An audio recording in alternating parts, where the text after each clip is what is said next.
The sibling you grew up with, the person who shared your childhood, your holidays, your parents, looked you in the eye after the funeral and became someone you didn't recognize.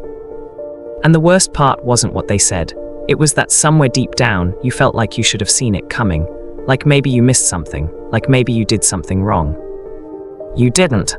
What happened to your family after your parents died isn't a mystery, it's a pattern. And once you understand it, really understand it, it stops feeling like a personal betrayal and starts feeling like something almost inevitable. Something almost everyone goes through and almost no one talks about honestly.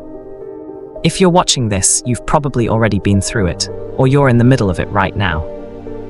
Both of your parents are gone, and somewhere in the aftermath, the phone calls, the paperwork, the arrangements, the long silences, your family started to fracture.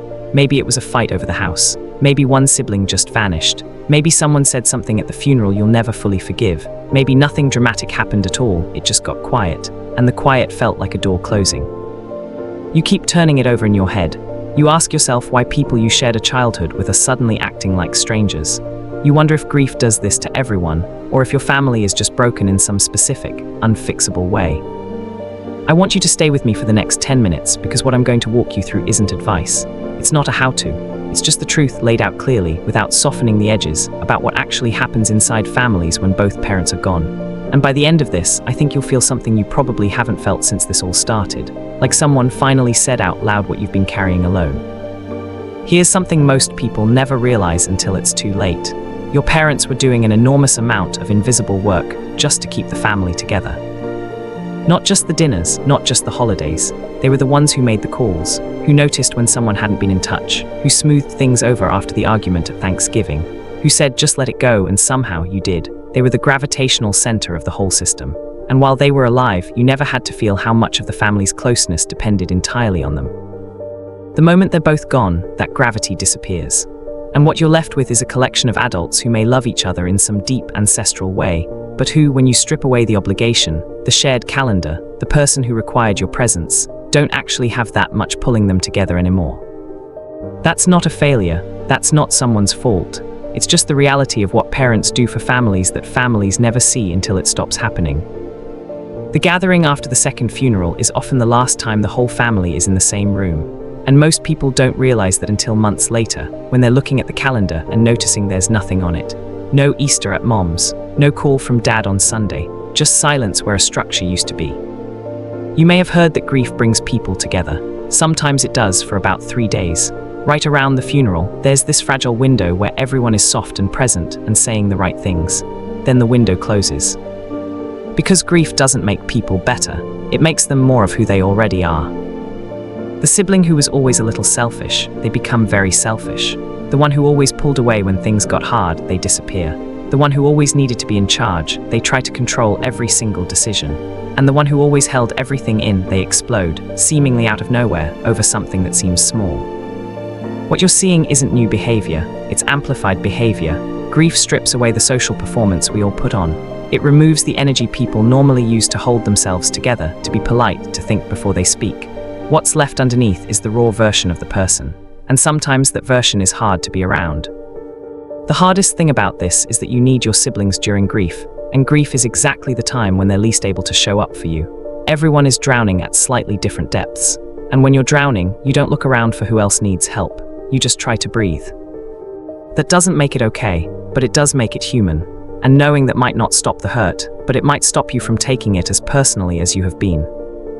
Every family has things that were never said out loud, who the favorite was, who got more help, more money, more patience, who was always blamed, who had to be the responsible one, who got to be the wild one. These things get absorbed in childhood and then spent a lifetime being managed, quietly mostly because your parents were still there and you didn't want to blow the whole thing up. Parents suppress those wounds just by existing, not intentionally, not always wisely, but effectively. Their presence is a kind of social contract that says, we don't go there, we keep the peace. We show up to the table and we behave. When they die, the contract expires. There's no one left to keep the peace for. And sometimes, decades of compressed resentment find the first open crack, and they pour through it. You might find yourself in an argument that is technically about a piece of furniture, but is actually about something that happened when you were 9. Your sibling might say something that sounds completely irrational until you realize it's not irrational at all. It's ancient. It's been waiting 20, 30, 40 years for the moment when there was no reason to keep it down anymore. This is one of the most disorienting parts of losing your parents. You thought you were grieving them, but you're also suddenly being handed the bill for every unresolved thing the family agreed to leave unresolved, all at once. I want to be straight with you about something. The fights over inheritance, over the house, the jewelry, the car, the bank account, they are almost never really about the things themselves.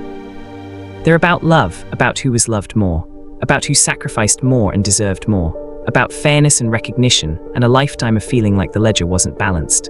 The money just gives all of that a number to argue about. What you see in those moments, how your sibling behaves when there's something to divide, is often the clearest view you'll ever get of who they are under pressure. Not who they are at Christmas, not who they are in the card they send, who they are when the stakes are real and no one's watching and something is on the line.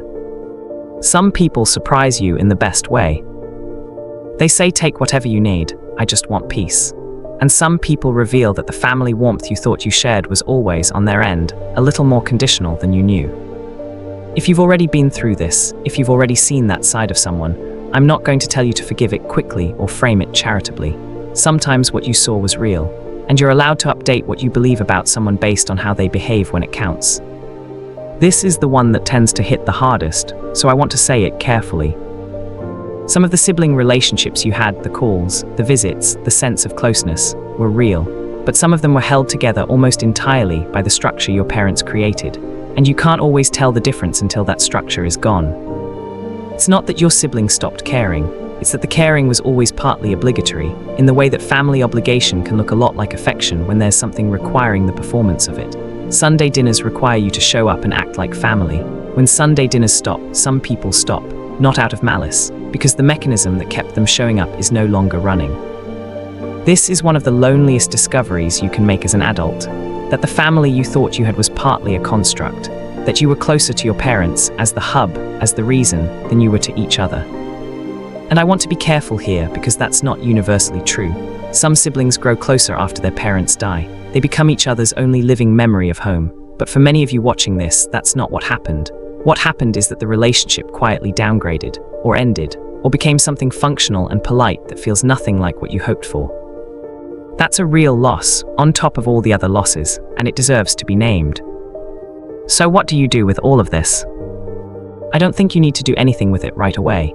I think the first thing you're allowed to do is just stop feeling crazy. Stop wondering if you're overreacting. Stop replaying the moments trying to figure out where it all went wrong. Because in most cases, it didn't go wrong. It went exactly the way these things go, under these exact conditions, for a specific and understandable set of reasons. Understanding those reasons doesn't mean excusing everyone's behavior. Some things that happen in the aftermath of losing parents are genuinely unkind, genuinely selfish, and worth being hurt by. You don't have to spiritually reframe someone's greed into a grief response. You're allowed to see it clearly and feel however you feel about it. But understanding the pattern, the lost center, the magnified character, the surfaced wounds, the inheritance test, the revealed relationship, gives you something to stand on. It turns the confusion into comprehension. And comprehension is what lets you stop circling and start deciding. Deciding what kind of relationship, if any, you want with each sibling going forward. Not what the relationship was, not what you hoped it would be, what you actually want it to be now that you're choosing it freely, without your parents' structure requiring anything of you. Some of those relationships are worth tending, some of them are worth letting go of, and some of them are going to need time before you can know which is which. What you went through after losing both of your parents, the fractures, the silence, the betrayals, the disappointments, that is one of the most universal human experiences there is, and one of the least discussed. Most people go through it quietly, alone, wondering what's wrong with them or their family. Nothing is wrong with you. You just lost the person who was holding everything together. And you're learning, like everyone eventually learns, what was actually there underneath. Here's the thing about surviving the loss of both parents. It changes your understanding of family forever. Not necessarily for the worse, but permanently. You see people more clearly. You stop expecting holidays to fix what everyday life doesn't. You learn which relationships need tending and which ones were always more fragile than they looked. And somewhere in all of that, if you're lucky, you find the ones who stayed. The sibling who called on a Tuesday for no reason. The one who showed up not because they had to, but because they wanted to. That's the bond that was always real. Hold on to it. If this video gave you language for something you've been carrying, share it with someone who might need it. Leave a comment below. I read every single one. And if you want more honest conversations about the things nobody says out loud, subscribe. We'll be here.